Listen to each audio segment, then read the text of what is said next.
देवो महेश्वरः साक्षात् परब्रह्म तस्मै श्री गुरवे नमः।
बहुत बढ़िया। आइए आइए आइए सुनो, आइए बैठिए सुनो, बैठिए बैठिए बैठिए बैठिए बैठिए।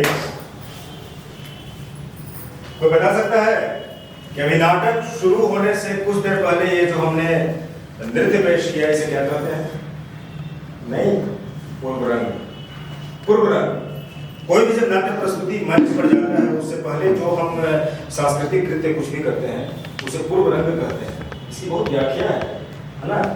पूर्व रंग का उद्देश्य होता है दर्शकों को आकर्षित करना, उन्हें बुलाना, कई बार उनका अभिवादन करना, स्वागत करना, कई बार अपने मंच को प्रणाम करना। बहुत सारे इसके उद्देश्य होते हैं और इस तरह की कई बातें लिखी गई नाट्य शास्त्र में, जो कि आपको एक छात्र के रूप में अगले कुछ वर्षों तक रंगमंच में पढ़ना होगा, है ना? अब मैं आपको अभिनय के कुछ बारीकियों के बारे में बताऊंगा। सबसे पहले देखिए, अभिनय में जो है सबसे पहला जो तत्व आता है, एलिमेंट आता है, वो है हमारी बॉडी, जिसे आंगिक कहते हैं, है ना? अंग हमारा। तो अंगों के संचालन को लेकर बड़ा सजग रहने की जरूरत है। भरत मुनि ने नाट्य शास्त्र में इसकी बहुत व्याख्या की है। अंग, उपांग, अंतर अंग, मतलब कि हाथ अगर अंग है तो उंगली उपांग है। तो हाथ का प्रयोग जब कर रहे हैं तो उसमें उंगली का प्रयोग का क्या अर्थ बदल जाता है, उसी को आजकल बोलते हैं बॉडी लैंग्वेज। उंगली के पोस्चर के हिसाब से तय होता है कि अगले की मनोदशा क्या है, सोचने का तरीका क्या है ना? एक बहुत ही महत्वपूर्ण बेसिक बात मैं आपको बताऊंगा अंगों को लेकर। अभी मॉडर्न टाइम में, आज के समय में बहुत सारे विद्वान हैं, तो उसमें जो मूल रूप से कहा गया है कि जब अंगों के संचालन में चलना होता है वो सबसे बड़ी क्रिया होती है, चलने के लिए सबसे पहले आपको सजग रहना है कि आपके जो पैर हैं हमेशा ये जो कंधे हैं ये इसके पैरेलल होना चाहिए। इस बात का आपको ध्यान रखना है, बहुत बेसिक पोस्चर है ये। और हमेशा आँख सामने होना चाहिए और सीधा ऐसे सामने, ऐसे ये बेसिक पोस्चर है। और आपकी चाल ये होनी चाहिए ऐसे। और ही अगर महिलाओं की बात करें, लड़कियों की बात करें, तो आपकी चाल ये होनी चाहिए। ये बहुत ही फंडामेंटल है, बेसिक्स है।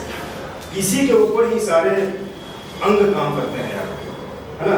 ऐसा कहा गया है कि आम आदमी पैरों पे चलता है लेकिन अभिनेता अपने स्पाइन पे चलता है। क्यों? क्योंकि आम जब अभिनेता भी पैरों पर चलने लगेगा तो अभिनेता कहाँ रह जाएगा, क्योंकि अपने पैरों का प्रयोग करना होगा उन्हें कई तरह से। अगर उन्हें कोई हलवाई बनना होगा तो उसका चाल उसका ऐसे हो, अगर डॉक्टर होगा तो उसके चाल अलग होगी, अगर पुलिस होगा तो उसका चाल उसका ऐसे हो, इसी कैरेक्टर का चाल। चलिए मेरे हिसाब से अपनी चाल विकसित तब करेगा जब वो पहले बेसिक पोस्चर में रहना सीख जाएगा। ये अंगों को लेकर बात नहीं, आप चल के दिखाइए एक बार, वहीं से आगे चलते, ठीक है बढ़िया है, थोड़ा सा काम करने की जरूरत है, ठीक बैठिए आप वहीं से बढ़िया, बहुत बढ़िया। देखिए सीखिए, ये तरीका है चलने का, है ना। तो ये अंगों को लेकर थोड़ी सी बात हमने करी। आपको नाटक का बहुत काम आने वाला है, ऐसी बात है। जब नाटक का रिहर्सल करेंगे, जब नाटक मंच पर जाएगा तो सही। अब दूसरी बात जो करते हैं वाचिक मतलब हमारी वॉइस। दूसरा सबसे प्रमुख एलिमेंट, पहला बॉडी का फंडामेंटल बताया मैंने आपको। अब वाचिक की बात कर रहा हूँ मैं। तो वाचिक में लेकर सबसे पहला क्या है कि सबसे पहले हमारी जो मशीन है, हमारी जो, इसको सही रखना अपनी लाइफ स्टाइल से। मतलब ये हमारा वोकल कोर्ड्स हैं, हमारे फिर स्पाइन है, स्पाइन से कनेक्ट होता है, इससे हमें स्वस्थ रखना हमारी बड़ी जिम्मेदारी है। क्योंकि जब फिजिकली जब फिट नहीं रहेंगे आपके वोकल कोर्ड्स, तो आप फिर संवाद में कहीं क्या पाएंगे, शब्द, भाषा, फिर शब्द, फिर उनके उच्चारण है तो बहुत बाद में आता है। भले इसका फंडामेंटल, इसकी बहुत विस्तृत व्याख्या है नाट्यशास्त्र में, है ना। ये दो चीजें जब पूरी हो जाएंगी, ये दो चीजों का ही रंगमंच में नाट्यशास्त्र में मुख्य रूप से अभ्यास होता है अभिनेता के तौर पे, इन्हीं दो चीजों का। तीसरी चीज जो आती है सात्विकता, वो अपने आप आएगी जब बॉडी पोस्चर सही रहेंगे और शब्दों का उच्चारण सही होगा। क्योंकि आंखों से आंसू आना, ये जो फिजियोलॉजी, वो फिजिक्स की चीज, वो बॉडी की चीज है। आंखों से आंसू आना, वो सीधे संवाद पढ़ के, इमोशनल कोई भावनात्मक संवाद पढ़ के आंसू नहीं आएंगे। आपका जब अंगों का संचालन सही रहेगा और वाचन आपका सही रहेगा, दोनों जब आपस में जब एकदम दूध और चीनी की तरह, शरबत की तरह मिल जाएंगे तो अपने आप सात्विकता चढ़ जाएगी, आंसू अपने आप आ जाएंगे। किसी भी कोई भी संवाद, इसे छोटा सा संवाद अभी मैं सुना रहा हूँ। साथ में चले थे जिंदगी और मैं, साथ में चले थे जिंदगी और मैं, वो तो आगे निकल और मैं, मेरा दर्द जानते हैं सिर्फ दो लोग, वो आईने में आदमी और मैं।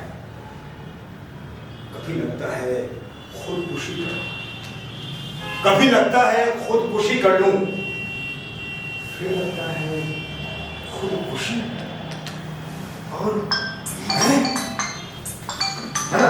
ये पूरी जो एक संवाद आती है ना, तो इसमें सात्विकता अपने आप आएगी। जब आपका अंग संचालन और वाचन दोनों जब ऐसे मिल जाएगा ना आपस में, तो अपने आप सात्विकता आएगी। चौथा जो बात है वो है आहार योग। आपको पुलिस बनना है, पुलिस की वर्दी बना देगा, पुलिस हो गया, वो बहुत साधारण है, किसी को भी भ्रम में लाने के लिए काफी है। आजकल अभिनेता जब मंच पर जब कॉस्ट्यूम पहन लेता है ना, तो उसे भ्रम रहता है कि मैं तो बन गया है, उसके पीछे बिहाइंड हो तो बहुत लोगों को समझिए कि बच्चों का जो किटी कैटी जो स्कूल में होता है उस तरह का काम है। बच्चों को कृष्ण भी बना के ले जा रहा है, कोई राधा बना के ले जा रहा है, कोई डॉक्टर बना के ले जा रहा है, बस उससे ज़्यादा कुछ नहीं है उसका वो, है ना। तो नाट्यशास्त्र में इसकी विस्तृत व्याख्या पढ़ेंगे, लगातार पढ़ेंगे। आप भरतमुनि का नाट्यशास्त्र देखिए, यहाँ किताब रखा हुआ है, इसे पढ़ना बहुत जरूरी है। चलिए थोड़ा विश्राम करते हैं, फिर हम लोग रिहर्सल शुरू करेंगे, है ना। इतना बात बताया मैंने। लेकिन सर अभी जो आपने नाट्य शास्त्र के बारे में कहा है, तो ये दरअसल है क्या, मतलब इसमें अभिनय के बारे में ऐसा मतलब क्या लिखा हो? देखिए, एक विद्यार्थी की सबसे महत्वपूर्ण बात जो होती है वो जिज्ञासा। वो अगर सवाल पूछता है, अभी तो समय है अभी, अच्छा ठीक है, जो भी सवाल आपके मन में आ रहे हैं आप पूछिए, मैं जवाब देता हूँ। सर हमें ये जानना था कि नाट्य शास्त्र की उत्पत्ति आखिर हुई कहाँ से और आखिर इसका उद्देश्य क्या था? बहुत बढ़िया प्रश्न किया है। नाट्यशास्त्र की उत्पत्ति क्यों हुई और इसका उद्देश्य क्या है ना। तो नाट्यशास्त्र की उत्पत्ति को लेकर सबसे पहले तो ये बताना चाहूँगा कि 4वीं सदी में जो हमें इतिहास हमें बताता है, जो हमारे पास प्रासंगिक, जो हमारे पास डेटा है, जो कि दर्ज किया गया है वो 4वीं सदी के आसपास नाट्यशास्त्र की उत्पत्ति मानी जाती है ना। अब इसकी उत्पत्ति को लेकर जो कहानी है वो पौराणिक कहानी है। ऐसा कहा जाता है कि त्रेता युग में जब लोग लोभ और लालच के वशीभूत अपने धर्म और कर्म को भूलने लगे तो देवराज इंद्र ने ब्रह्मा से अनुरोध किया कि आप ऐसा करें कि एक ऐसा कोई शास्त्र लिखें, ऐसा कोई माने अलग वेद की रचना करें जिससे कि अभी तो त्रेता युग चल रहा है, कलयुग में लोग और नहीं समझ पाएंगे वेदों को ये क्या होता है। एक ऐसी चीज की रचना करें, एक ऐसी किताब की रचना करें, एक ऐसे शास्त्र की रचना करें जो कि लोगों को जो धर्म, अर्थ, काम, मोक्ष की जो अवधारणा है, चार हमारी जो, उसको पालन करने के लिए लोगों की मदद करे, वो भी सरल शब्दों में, है ना। ये इसका मुख्य बात है। लेकिन सर वेद तो ज्ञान का भंडार है, इसमें समस्त संसार का रहस्य छिपा है। वेद अपने आप में इस उद्देश्य की पूर्ति के लिए संपूर्ण है, फिर ये नया वेद क्यों? ये भी बहुत महत्वपूर्ण सवाल है। चारों वेद बहुत ही कठिन है। चारों वेद अगर वो तो त्रेता युग की बात चल रही है ना, त्रेता युग में ये डिस्कशन चल रही है, बातचीत चल रही है कि अभी त्रेता युग में ही परेशानी आने लगी चारों वेदों को लेकर, क्योंकि वहाँ कई तरह के नियम विधान बनाए गए, कई तरह की नियमें थी। हमारी जो विविधता, जो हमारी संस्कृति की विविधता है कि वेद ये पढ़ेंगे नहीं पढ़ेंगे, कई कई घटनाएं सुनते हैं, तो वेद बहुत सीमित लोगों तक पढ़ने का अधिकार था। वेदों को पढ़ने का अधिकार सीमित लोगों तक था, और उसे सीमित कर भी दिया जाता तो हर किसी के वश की बात नहीं थी। उसके पीछे का महत्वपूर्ण तथ्य ये था कि हर कोई वेद नहीं पढ़ सकता है, उसकी भाषा इतनी कठिन है, उसके विचार इतने कठिन है कि हर कोई समझ भी नहीं सकता है। उसे सरल बनाने के लिए, साधारण बनाने के लिए, आम बनाने के लिए, जिससे कि हर कोई समझ जाए और दूसरे को समझा दे, एक 5वें वेद की जरूरत पड़ी, जिसे पंचम वेद का नाम दिया गया। चारों वेद से कुछ कुछ एलिमेंट को निकाल के 5वां वेद बनाया गया, जिसे हम नाट्य शास्त्र कहते हैं, नाट्य शास्त्र। सर लेकिन जैसे ये 5वां वेद नाट्य शास्त्र को कहा जाता है, तो इसमें सारे वेदों से आखिर लिया क्या गया है, क्यों कहा जाता है? हाँ, ये मैं बता देना चाहता हूँ। देखिए 4 वेद है, कौन कौन वेद है बताइए? ऋग्वेद, सामवेद, यजुर्वेद, अथर्ववेद, है ना। ये तो हमें याद है। अब चारों वेद से क्या क्या लिया गया है? सबसे पहले अभी जो मैंने एक प्रयोग के तौर पे आपके सामने संवाद सुनाया मैंने, है ना, साथ में चले जो 2 लोग सुनाया संवाद, वो जो संवाद है, टेक्स्ट है, स्क्रिप्ट है ना, कथानक जिसको बोलते हैं, वो आया ऋग्वेद से ना। ऋग्वेद से आया कथानक। गीत संगीत, जो भी आप गीत सुनते हैं, जो वाद्य यंत्र बजते हैं, गीत संगीत है, वो आया सामवेद से। यजुर्वेद से आया अभिनय, है ना, और अथर्ववेद से आया रस। और चारों वेदों से परिष्कृत इन चारों तत्वों को मिलाकर जो शास्त्र बना उसे कहते हैं नाट्य शास्त्र या पंचम वेद, जिसके रचयिता थे भरत मुनि, है ना। सर तो क्या नाटक केवल देवताओं के लिए बनाया गया है? बिल्कुल नहीं। यही सवाल ब्रह्मा से त्रेता युग में राक्षसों ने पूछा, क्योंकि ब्रह्मा तो सबके थे, वो प्रसन्न होने पे देवताओं को भी आशीर्वाद देते थे और राक्षसों को भी। हाँ, मनुष्यों से पहुंच उनकी दूर थी, है ना। उन्होंने कहा कि नहीं, ऐसा नहीं है, ऐसा बिल्कुल नहीं है, आप फिक्र मत कीजिए, मैं आपका भी मैं ही हूँ। ब्रह्मा सृष्टि को मैंने बनाया, आपको ही मैंने ही बनाया है, तो देवताओं के साथ साथ समान रूप से वो आपको भी लागू होगा। उसी तरीके से आज के समय कलयुग में तो ना कोई देवता है ना कोई दानव है, ऐसी तो यहाँ व्याख्या नहीं है। हमारे अंदर ही देवता है, हमारे अंदर ही दानव है ना।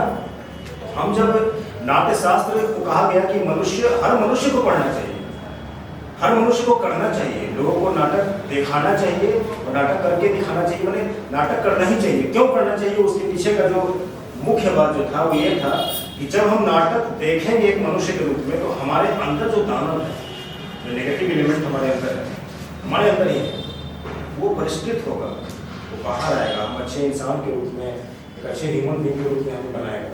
तो इसलिए नाट्य शास्त्र की प्रासंगिकता है आज के समय में बहुत ज़्यादा। और हमें मनुष्य बनाता है नाट्य शास्त्र। ये इसका जवाब।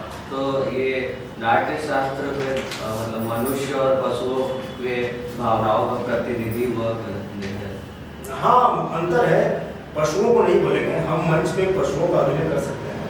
आपको शेर बनाया जा सकता है मंच पे, आपको अपने बॉडी पोस्चर से शेर का अभिनय करना होगा। तो मुख्य रूप से ये मनुष्यों पे ही लागू होती है ना। वाह सर वाह, नाट्य कला तो अद्भुत कला है। ये हमारे लिए उतना ही जरूरी है जितना जीवित रहने के लिए सांसें लेना। लेकिन सर, हम लोग भी तो इतने नाटक करते हैं, फिर दिन प्रतिदिन दर्शकों की संख्या कम क्यों होती जा रही है? ये बहुत बड़ी चिंता का विषय है। हम भी चिंतित हैं, हमारे नाटक ग्रुप भी चिंतित है। हम इतने मेहनत से नाटक तैयार करते हैं और दर्शक तक पहुंच नहीं पा रहे हैं, पहुंचने की कोशिश कर रहे हैं। आज के समय में सोशल मीडिया है, हमारे नाटक यूट्यूब पर भी हम डालते हैं। पूरा नाटक नहीं डालते हैं, लेकिन थोड़े से क्लिप्स डालते हैं कि लोगों को अट्रैक्ट कर सके, क्योंकि पूरा नाटक यूट्यूब में दिखा रहे हैं तो यहाँ कौन आएगा प्रेक्षक है। तो इसकी चिंता हमें करनी पड़ेगी, ये हमारी चिंता है।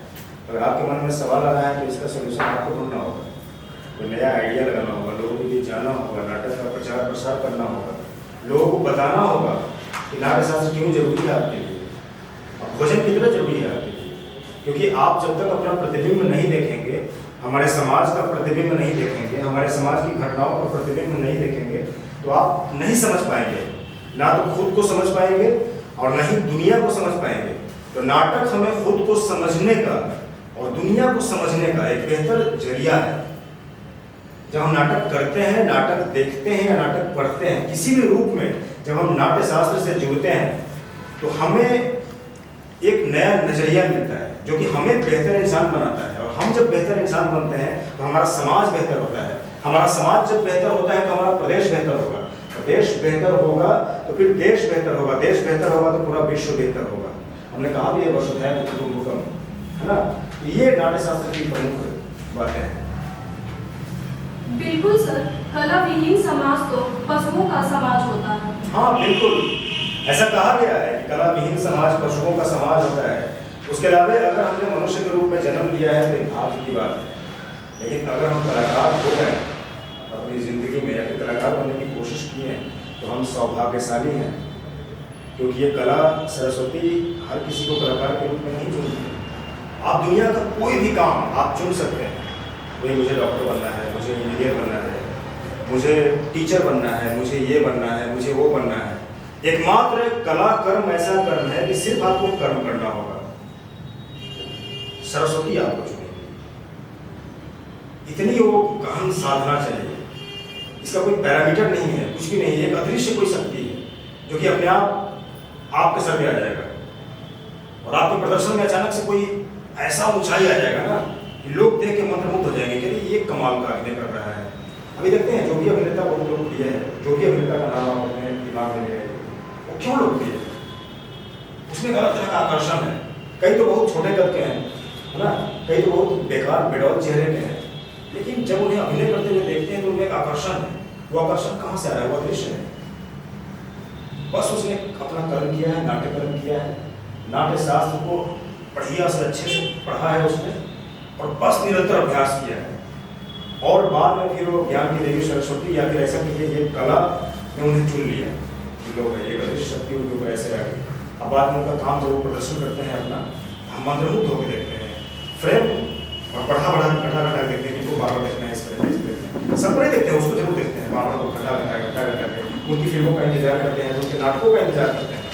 तो फलाना अभिनेता नाटक आएगा तो जरूर देखने जाएंगे, क्या कमाल काम करता है। वो तो कमाल काम है ना, वो एक अदृश्य शक्ति का वो प्रभाव है।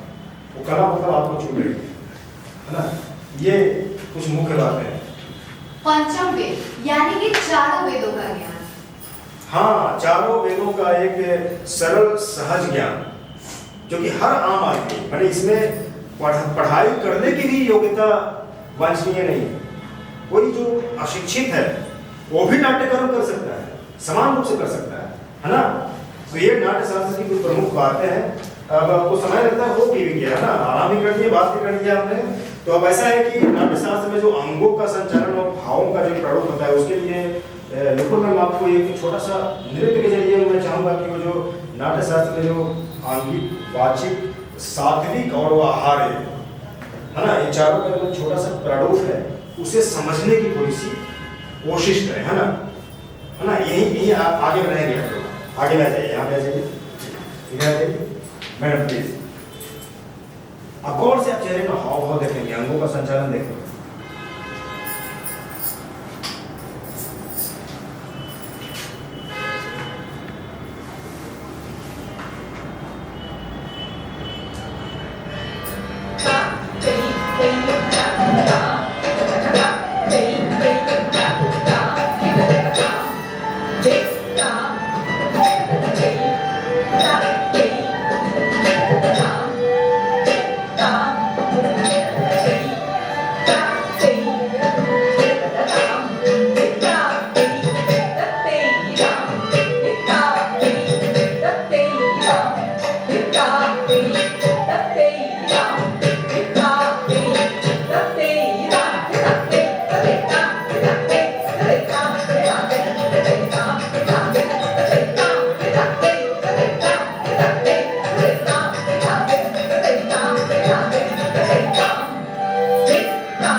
ये थी हमारे नाट्य दल रंग मार्च पटना की एक लघु नाट्य प्रस्तुति पंचम में। हमें राष्ट्रीय नाट्य विद्यालय द्वारा आयोजित भारत रंग महोत्सव के अंतर्गत विश्व जन रंग कार्यक्रम के तहत ये कहा गया कि हम अपने मंच पे, अपने स्थान पे इस लघु नाटिका का प्रदर्शन करें, जिससे कि आम जनता नाट्य शास्त्र और भरत मुनि के संदर्भ में जान सके। और ये एक बहुत बढ़िया और बड़ा उद्देश्य है संस्कृति मंत्रालय भारत सरकार का, जिसे राष्ट्रीय नाट्य विद्यालय कर रही है। इस वक्त भारत रंग महोत्सव पिछले 1 महीने से सिर्फ भारत में नहीं पूरे विश्व में इसका प्रचार प्रसार किया जा रहा है, नाटकों का मंचन किया जा रहा है लगातार, और हम भी उसके सहभागी हुए। इसके लिए हम बहुत बहुत धन्यवाद देते हैं संस्कृति मंत्रालय को, राष्ट्रीय विद्यालय को। हमारे अपने निर्माण स्टूडियो में हमने इसका प्रदर्शन किया है। आप सभी दर्शकों का भी बहुत बहुत धन्यवाद कि आप यहाँ आए हमारी इस प्रस्तुति को देखने के लिए। मैं चाहूँगा कि मंचशीन हमारे जो कलाकार हैं उनसे हम आपका परिचय करा दें। अपना परिचय नमस्कार, मेरा नाम नुपुर चक्रवर्ती। नमस्कार, मेरा नाम जसदीप सिंह है। मेरा नाम अमन कुमार है। नमस्कार, मेरा नाम रजनी कुमारी है। नमस्कार, मेरा नाम आयशा कृति है। आप सभी दर्शकों का फिर से एक बार पुनः धन्यवाद। राष्ट्रीय नाट्य विद्यालय का बहुत धन्यवाद। संस्कृति मंत्रालय भारत सरकार का बहुत धन्यवाद।